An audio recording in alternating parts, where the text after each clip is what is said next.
From NBC News, this is Today, live from Studio 1A in Rockefeller Plaza. And good morning, everybody. Welcome to Today. And Hoda's here with me this morning because this is a sad morning here at Today and at NBC News.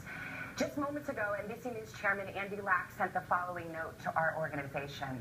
Dear colleagues, on Monday night, we received a detailed complaint from a colleague about inappropriate sexual behavior in the workplace by Matt Lauer.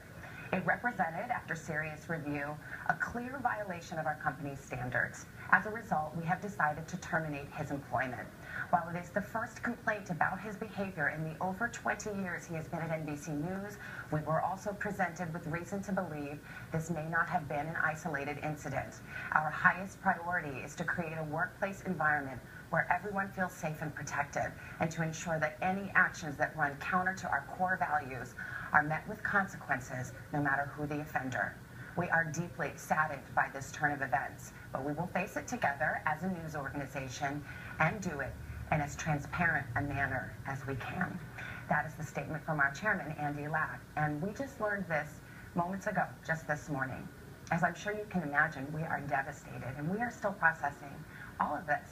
And I will tell you right now, we do not know more than what I just shared with you. But we will be covering this story as reporters, as journalists. I'm sure we will be learning more details in the hours and days to come. And we promise we will share that with you.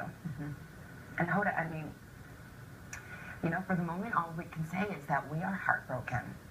I'm heartbroken for Matt. He is my dear, dear friend and my partner, and he is beloved by many, many people here.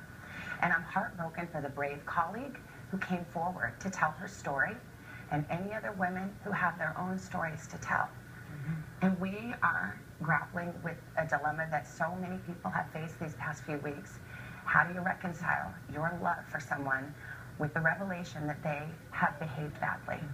And I don't know the answer to that. But I do know that this reckoning that so many organizations have been going through is important. It's long overdue. And it must result in workplaces where all women, all people feel safe and respected. As painful as it is this moment in our culture, and this change had to happen. Yeah, it did. This is a very tough morning for both of us. I've known Matt for 15 years, and I've loved him as a friend and as a colleague. And again, just like you were saying, Savannah, it's hard to reconcile what we are hearing with the man who we know, who walks in this building every single day. We were both woken up with the news kind of pre-dawn, and we're trying to process it and trying to make sense of it, and it'll take some time for that. Yeah, we're processing it with all of you at home. And we promise to be transparent and be straightforward and continue this important conversation. Absolutely. And there's no real way to do this, but this show has been on the air for more than 65 years, and we're here because of you. We're supposed to bring you the news, so we're going to do that.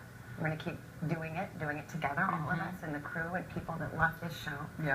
And so we will go on with the news. And our top story has to do with North Korea.